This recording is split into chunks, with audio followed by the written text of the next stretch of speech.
So what does it mean to you as a druid to come to Stonehenge? Well, it is one of the most ancient and historic temples in the world, certainly in Europe. And being here with all these people is a reminder that the tradition lives on, that there is a direct line of continuity between the most ancient times and now. To me, it puts all the wars and conflicts of the world into a historical context that's much bigger than our short time span. As a philosopher and as a druid actively working for peace, I think part of the problem with our current world is we see everything in a very short time perspective. And there's never enough time. We're all running out of time,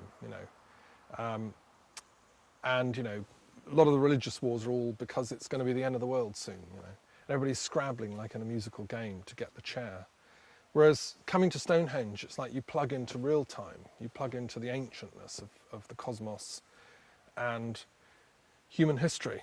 I mean, these stones, there were people at these stones, probably with a wooden structure to begin with, maybe 10,000 BC. Certainly, by 3000 BC, there were the beginning of a stone circle here. And that's very ancient. That's as old as civilization. That's as old as ancient Egypt. Probably druids, sages here would have been in communication with the people in the Mediterranean world, Egypt, etc. They found a Bronze Age, what they think is like a Mycenaean dagger on one of the stones, indicating trade links with the ancient Mycenaean world. So really it's a celebration, an affirmation of the whole of time, the whole of history and the whole of humanity. It's a life-affirming thing to come here at the longest day, the dawn of the longest day when the sun's coming up. It's like saying, we're here, we made it, we're part of that ancientness. It's eternally new, it's in the present. And we stand for peace, and we stand for joy, music, dance, and life. Who have you come with today and why?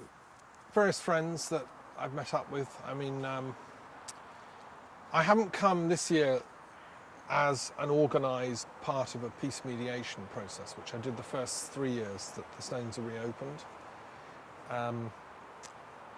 Partly because the colleague I worked with on that, George Fursoff, sadly is dead, and another woman who helped take over, Nora Morris, is also dead. So I think people have got the message now that we come here in peace. The police, the English Heritage stewards, they do their bit. There's the friction, the tension that might have been here, and that was a bit possibly for the first couple of years, is gone. So I don't have to come as part of an organised peace witness. I just come as a normal person just to mill around, enjoy the sunrise. And everybody takes responsibility for being here in a peaceful and harmonious way. And I think that's how it should be, and let's hope it goes on. Let's hope maybe we can have a slightly longer event, even more activities, facilities, that kind of thing. So you don't see yourself as coming here solely as a druid? Well, I don't see my druidry as separate to my whole being. I mean, it's simply a way of describing my aspirations towards some kind of wisdom. It's just towards taking life seriously, really, and towards making an investment, a commitment of study, scholarship, thinking, reflection. So, no, I come here as a whole person with many hats, many labels, many schemes. What rituals or ceremonies did you participate in this year? Well, the whole thing coming here is a sort of a ritual. It's like a symbolic microcosm of the problems of do we need a state at all? It's the anarchist element of idealist utopians, and the statists, we need to police everything because everything is dangerous and can't let it go out of our grip. So you come here, you go through security, etc. There's a bit of a ritual there. And in the old days, for about 10 years, it was such that people who tried to come here were arrested. I never went through the ritual of going to prison for coming here. Fortunately, it had cooled down by the time I was coming here. But there were just some private rituals, really, different groups involved watching the sun come up. I didn't take part in the big Druid circle that happened. One of the reasons is that the centre of the stones gets very crowded at solstice dawn. A lot of drumming, a lot of dancing, and that's fine. I think the word ritual comes from the same root as the Sanskrit word rita, and the word rite, R-I-T-E, and it means any action or act that you undertake which strengthens rita. In Sanskrit it means cosmic law, and it's similar to the notion of dharma. So any action that you undertake that makes things right in the broadest sense is a ritual. So for me it's not so important to, one year we came here and a chap came who did a fire ceremony, a puja, before we set off, based on his work in the Himalayas. So he was burning a fire with certain substances he put in the fire and so on. To me, doing a ritual like that is not so important as just doing acts of random kindness and goodness. Rita meaning acts which advance the right. I mean, the English word that's a very biblical word is the notion of righteousness. It comes from the same root. It's a core word in the biblical tradition. And that's one of the reasons probably the Druids and the biblical scholars find lots of overlaps in their sacred histories, basically. Because their concern was similar. The concern of the Druid and the concern of the Hebrew prophet, or the Christian sage, is to advance righteousness, goodness, and ultimately peace is a central part of that platform, if you want. So I come as a peace druid to celebrate as much as possible in this broken world that the miracle of life continues, that summer does come again, the sun is reborn, in the hope that that little microcosmic ritual will have a spin-off effect into the macrocosm of the planet, that righteousness, truth, justice and love, and above all peace, will come back for humanity as a whole. That's why I'm here, to bear witness to that possibility. How does this year's celebration compare to past years? I've really enjoyed it so far. It's been very gentle and actually less friction, less hassle from the stewards and the police and so on. Very, very gentle atmosphere. Okay, it rained a bit in the night, but the first year I came here in 2000, it rained even more. And a very beautiful atmosphere, very quiet, but gentle and very enjoyable. What did it take to make the reopening for Solstice possible? It took a lot of work by a lot of people. Two main processes, I think, helped bring this into being. The first was this thing that I set up with George Fursoff and other people involved, the Truth and Reconciliation Commission for Stonehenge, which started in about 98, had a meeting in Amesbury, and since then we've had about 33 meetings around Wiltshire, bringing together police, English heritage, key actors in the Druid community and the pagan community. Other faith leaders, Christians, came from the Diocese of Salisbury, some Quakers got involved. Just people that were concerned to see this annual ritual of police exclusion zone, arresting, people, etc., removed. So that was set up, and I think helped create a climate in which the reconciliation and solution of this problem was possible. Yeah. Parallel to that, there was obviously a change of government in '97, and the new Labour government, as part of its, PR approach to things, I think was determined to move on this issue, because it was a symbolic legacy from the days of Thatcherism and the confrontation in society. The historic Battle of the Beanfields, so-called, took place around the same time as the miners' strike, and it represented this very heavy-handed policing tactic used by the then Conservative government as a way of suppressing dissent. And I think enough people inside the Labour Party realised that it would be for them quite a symbolic signal to alter that. So I think we had political will at the senior echelons of government to solve it. The third thing that happened was that English heritage themselves shifted, and became more open to discourse and more imaginative, possibly, in the way they see their own role as guardians of these ancient sites. And I mean, part of the problem had been the creation of English heritage in the first place, because initially Stonehenge was left to the nation by the Chubb family in the 1920s to, I think, then Lloyd George Prime Minister, in perpetuity to the British people to have free access, apart from a symbolic token, entrance charge. I think it was sixpence or something. And in fact, with the creation of English heritage by the Conservative government, they put a fence around it and they charged people quite a hefty admission charge, and only at certain times of day. And then also not actually going into the stones themselves, so you can only go so far. Now that was all against the spirit of the deed of trust, where Chubb left it to the nation.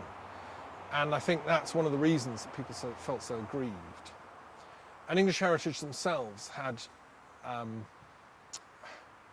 made it very difficult for people to gain access to the stones in any meaningful way. I mean, English heritage is a quango, a government set up thing really to promote tourism and generate a lot of income. Stonehenge is one of the biggest money spinners for English heritage. It raises millions from tourists every year. A very, very huge, significant budget. Now, most people that come here at the solstice would come in the guise of some kind of pilgrim. They want access to the place as some kind of a living temple, a sacred place. And there's a disjunction between the way English heritage see the monument, which is a tourist money spinner, and the way the people, or a significant number of people, would see it, which is as a place of pilgrimage, a place to meditate, a place to do the ritual, to muse on the nature of time, etc., etc. Now, English heritage has begun to shift on that a bit, and the work of some of their more recent archaeological studies has extended archaeological interest in the stones. They are opening the stones for educational visits, which include religious groups can now book the stones really pretty much any time of day or night, subject to common sense, and for a small fee can take in a party. And a couple of times I did that with George Fursoff. We took in, I don't know, about 50, 60 people. And so that's a sign of a solution. And then they also set up a thing called the Round Table, which, a bit like the Truth and Reconciliation Commission, brought together all parties interested in the dispute and solving it. And that included the divisional police in charge of the area, local government officials, different Druid groups, other pagan groups, the Pagan Federation, representatives from the Truth and Reconciliation Commission. I'm on this council as well, the Round Table. And we've had some very useful discussions, and that deals with operational issues, like how you plan the solstice event, what will the budget be, what will the policing requirements be, where will the cars park, all that stuff. The Truth and Reconciliation Commission itself still goes on, because that's concerned with a slightly wider time scale. It's the healing of the whole processes in the round. So they're parallel processes. So those three things really came together and enabled this event to take place. Looking around at the attendees, do you feel a harmony's been achieved? I do, yeah. I think the people that come, I mean, there's always a local element that come on from the nightclubs of Salisbury or whatever, and they're just out for a laugh, and most of them go off fairly early. So there's nothing wrong with that. Let people come for different reasons, and I've never seen any major problems here. There's been no fights, no riotous behaviour. People generally behave in a respectful way, and I think life is a complex, plural, many-coloured experience, and that's reflected in an event like this at Stonehenge, where you have so many different people from all walks of life, all different sectors of society, and long may it flourish. Are pagan faiths beginning to get the serious treatment from authorities that they deserve? They're beginning to a little bit. I mean, the Home Office has issued guidance that pagan faiths are treated on equal terms with the more established, revealed faiths that are familiar to more people. So, for instance, prisoners have rights of worship and prison visiting and stuff if they're pagan. And also, under legislation, as an employee, you are now entitled to certain days off a year for your sacred days, holy days. And that also covers the pagans. So, I mean, I'm here as a druid. I got a day off work to be able to be here from the school I teach in. So that shifted a bit. I think it's not true of all countries. For instance, in Greece at the moment, there's a campaign by the pagans of Greece who trace their ancestry back to the Hellenic religion of ancient times, to have access to their sacred sites, their old temples, which are all tourist traps, basically, places like Delphi and Ephesus. And they're not getting very far with the Greek authorities, I understand. There's a campaign set up about that. So it's an ongoing process of education and awareness, consciousness raising, really. Yeah, but it's moving. Has Solstice been an opportunity to further the work of the Institute for Peace Studies and Global Philosophy? Only in a very minor key. I mean, I don't, that's a more academic thing. I don't really wear that hat at an event like this. I'm here as a peace druid and, freelance philosopher. But it's always good to network and meet people. I've bumped into old friends, people that know about the work of the Institute. And so in that sense, obviously, it's always an opportunity. Yeah. Do you feel you've met any people of interest this year? Yeah, everybody here is of interest. I've had some interesting discussions. I had a chance to talk to Arthur Pendragon a bit. I haven't spoken to him for a while. He hasn't been at the last Druid Order meetings. We've not crossed paths for a while. So it was interesting watching people come up to him and thank him for his work. And he's very much a public figure in this process of the opening of the stones, and he's been leading that campaign with other people for a long time. Also had a chance to talk to Rollo Morfling, who's involved with the Glastonbury Order of Druids, who again I haven't seen for ages. So that was nice to reconnect. And then just talking to people that you haven't met before, but you feel they're friendly. Mm. So who is Arthur? Arthur is, he calls himself a pagan priest and a druid. He's on the Council of British Druid Orders, as I am. We're like at opposite ends of the circle. He's the battle chieftain of the council. And he runs a thing called the Loyal Arthurian Warband, which is a motley crew that grew up in the 80s from his experience as a Rhodes protester. He was involved in the so-called Third Battle of Newbury, when they tried to stop the Newbury bypass being built. And he was very much an eco-warrior in that tradition. I was at that point deeply involved in academic studies, peace studies in London, so I didn't really get involved in that process. But as a green philosopher, eco-philosopher, I was obviously sympathetic to aspects of their case. But he was very much, hands-on up the trees, helping, the tunnellers and all the rest of it, and giving spiritual support, really, to that struggle. He's involved in numerous other roads protests throughout the country. And there was a whole loose network of them. And his Loyal Arthurian Warband grew out of that. At some point in his own spiritual journey, he got involved in Druidry and resonated with the Arthurian legend. And I think in his own journey, it's been written up in a book, he had a number of very strange synchronistic experiences whereby the name or persona of Arthur came to him as something that he could wear.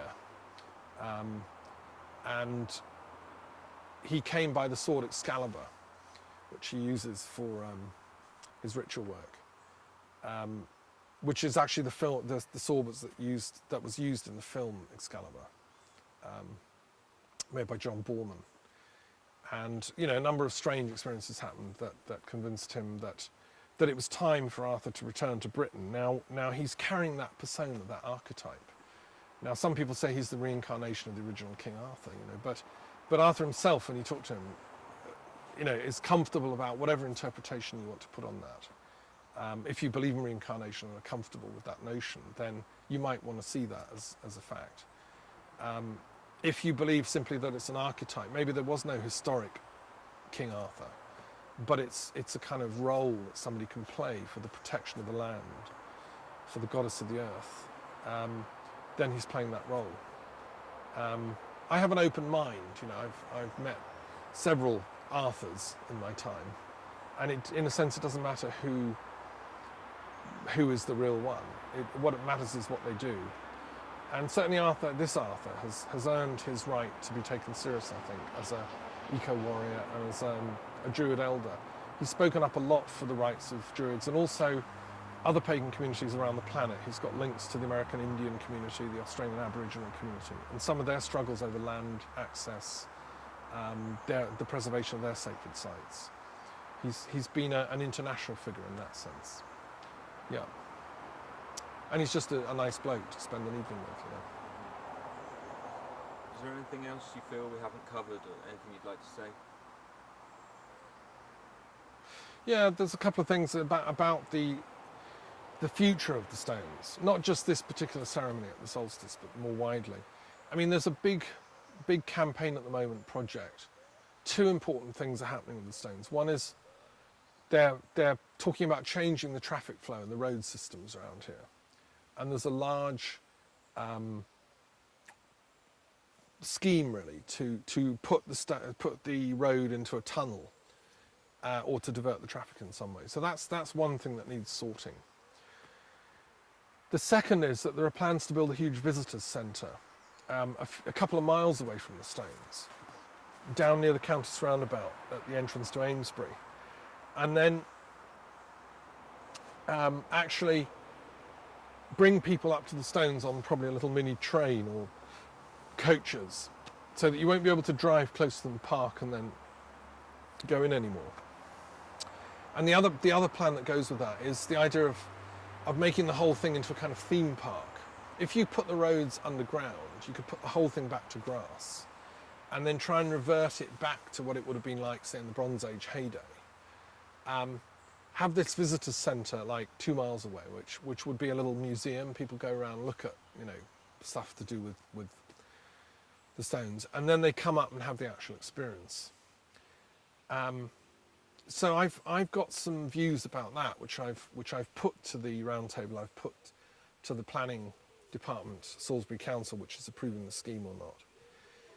And my concern as a Druid is that the whole thing shouldn't be reduced to kind of Disney theme park. That I've got concerns about the whole notion of a visitor centre where tourists come, because I've seen what happened at New Grange in Ireland, which is where they've done this, and it's possible they're copying the model. At New Grange, when I first went there 10 years ago or so, it was like Stonehenge used to be when it was in the Department of Works and Monuments. A very small fence you could literally just step over. And people in those days, wouldn't deface stuff. I mean, there was. I want to live in a society which has assumed that people are mature and responsible, where our trust in each other is such that we have a sense of the sacred. We wouldn't deface stuff.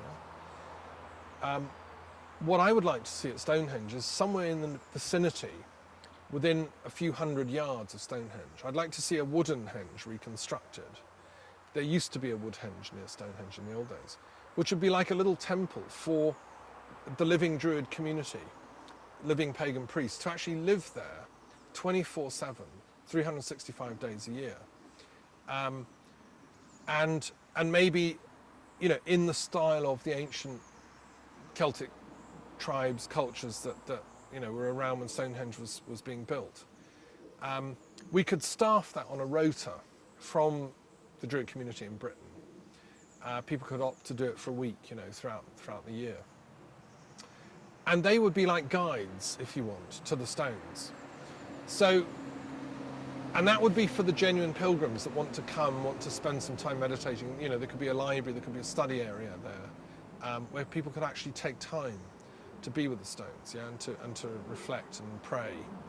and it would become more like a living temple. That's what I would like to see personally, and I speak on behalf of the Druid community about that. Fine to have a tourist thing as well, and I don't have a problem with that being a couple of miles away. You know, let the tourists go around, buy the knickknacks, look at pictures of the stones, you know, learn the archaeological facts, data and stuff.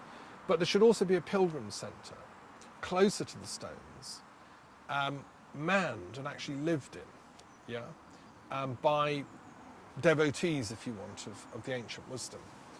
And it could also be a centre for study, for scholarship about what the stones were, who those peoples were. I mean, this is an interesting area, Wiltshire. There's all these phenomena like crop circles and all kinds of anomalous phenomena here. That it could be a study centre for these kind of things, and a place for the study of the ancient mysteries and their continuity to the present day. So it's that spiritual bit I'd like to see in the overall package or the plan. Now that's nowhere on the table. The closest we've possibly even got is, because of my, suggestions on this, we've got like a sentence somewhere in the planning application for the visitor centre that in the visitor centre there should be a glass case which indicates something about the contemporary history of the stones and modern groups involved with it. Well, that's not good enough, is it? That's just one little token stuck away in the tourist centre. Yeah. What I'm saying is that we need actually a proper, manned a temple with druids in residence, as it were, and that would, I believe, that would not only help with the preservation of the stones, and it would educate people what they're there for. It would also contribute to the cultural and spiritual health of the nation and the planet. If you have people living and working and praying at these sacred sites around the planet,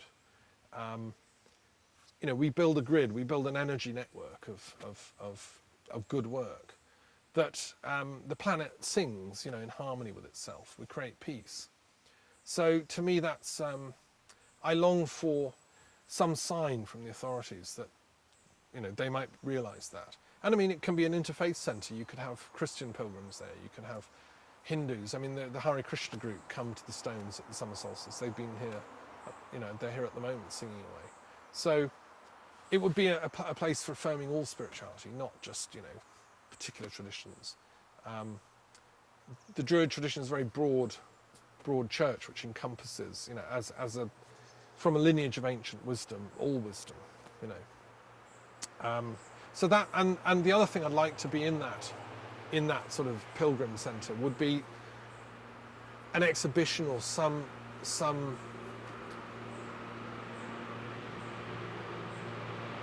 awareness of the history of the conflicts around Stonehenge. The fact that we're at the centre of a great military training ground, which is symbolic, I think. And I'd like, like a little mini peace museum or peace centre to be associated with that pilgrim centre, talking about the peace aspirations of Druidry and the struggles it took to reopen the stones. But they're not properly open yet. They're still trapped by tourism, trapped by the profit motive, trapped by secularism, which doesn't take them seriously. And the spirit finds it difficult to work through that context. So some, history. There is a mobile exhibition people put together about the history of the stones in recent decades and all the troubles and conflicts around them. And I think some of that should be in this pilgrim centre. Which would have a very different flavour to that of the kind of proposed Disney theme park. So that's what I would like to see, and it wouldn't be that expensive. It could be built by volunteers. There'd be enough people would come together, just as they probably built the stones in the first place. Thousands of people probably volunteered time to get them together.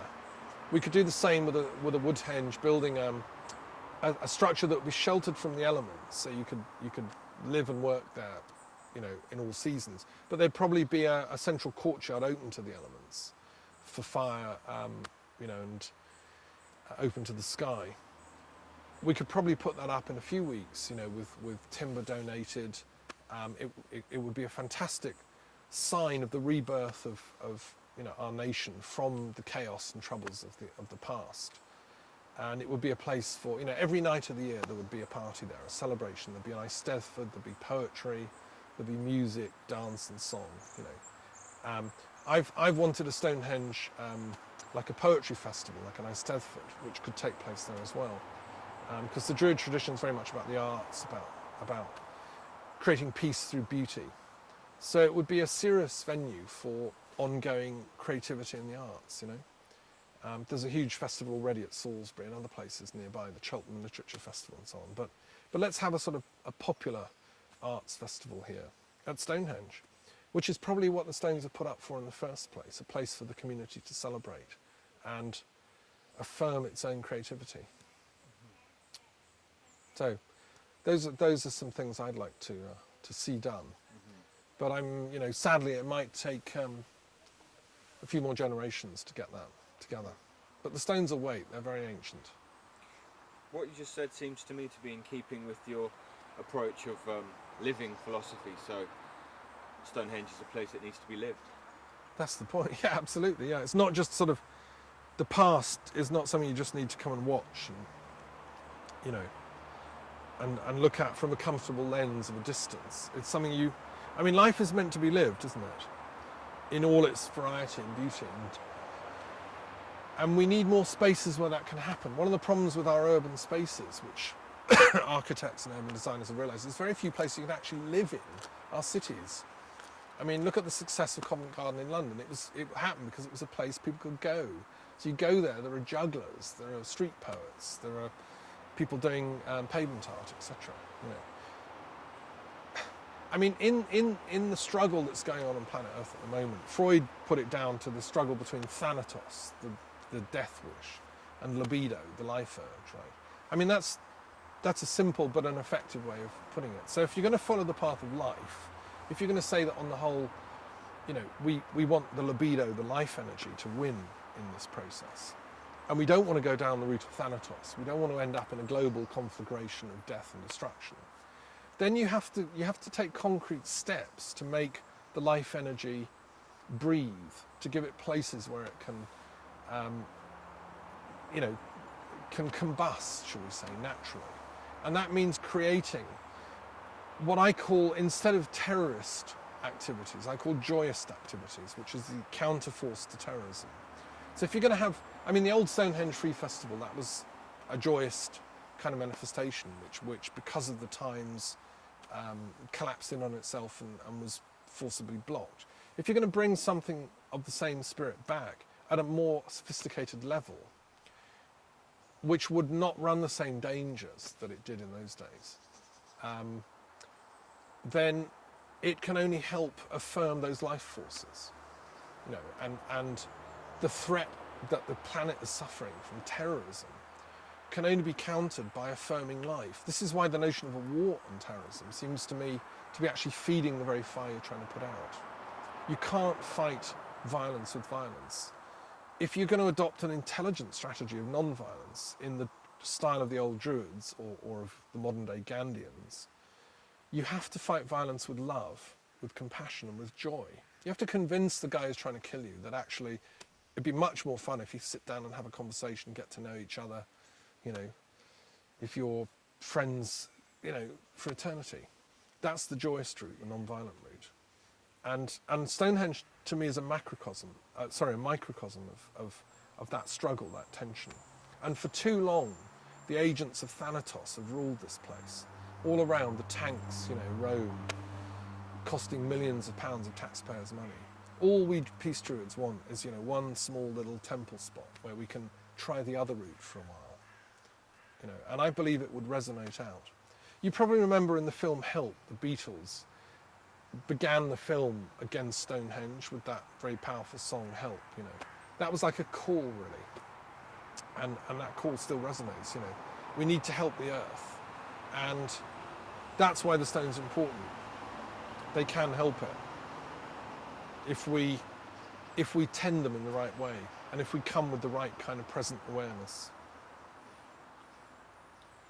You mentioned that you've come to Solstice wearing your druid hat, as it were, not as an academic from the International Institute of Peace Studies and Global Philosophy. Is there anything deceptive in wearing different guises? I don't think so. I mean, I think to be a shaman or a druid, you have to be a master of many disguises. We all are in life, aren't we? We go through many roles as we go through life. And if you think about it, we start off as a tiny cell, smaller than the space between my fingers. We metamorphose in the womb into all kinds of different animal shapes and fish shapes and whatever. And then we come out as a little baby, maybe this big. And we go through all the wonder of growing up, and we gradually become bigger, As a child, don't you remember playing at being different things? Playing different roles, being a fish, swimming, being a bird, crawling on all fours, sliding around the floor as a snake, Part of the wonder of existence is that we can be all these things. And, as you grow up, you learn the details of them all. This is why we go to school. We learn about the natural world. We learn about evolution, however that works. And I used to love acting as a young man. I decided I was, among many other things, I wanted to be a poet. What interested me about poetry is that it's the art of the active imagination. You enter into the life of all that is around you, nature, other people, situations.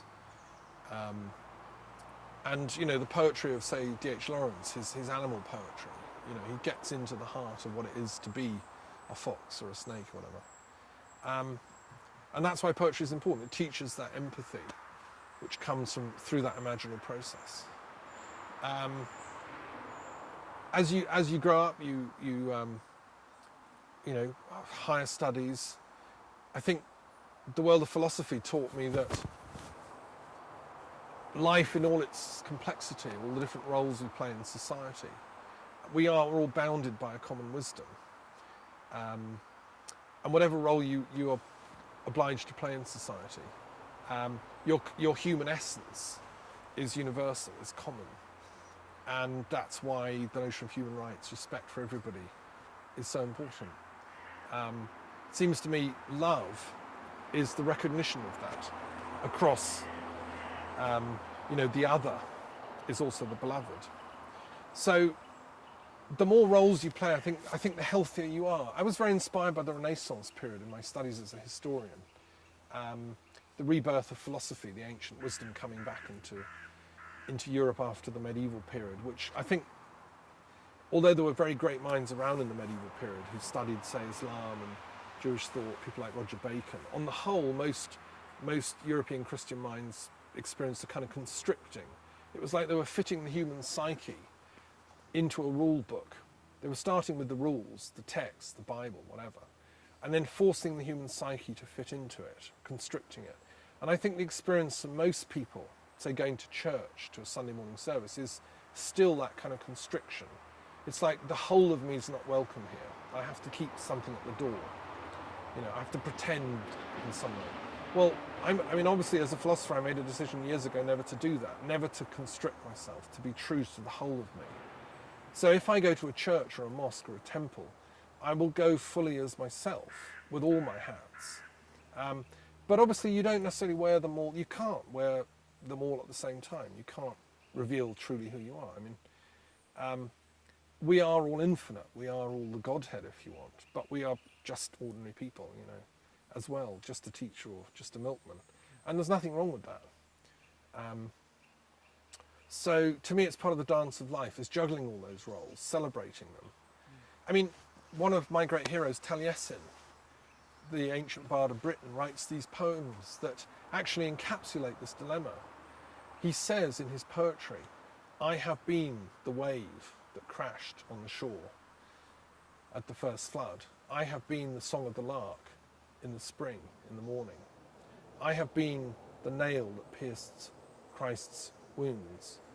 I have been the baby crying, the first cry at birth," and so on. He runs through a whole sequence of things that he is. And there's something extraordinary about those poems, which are quite unique in literature.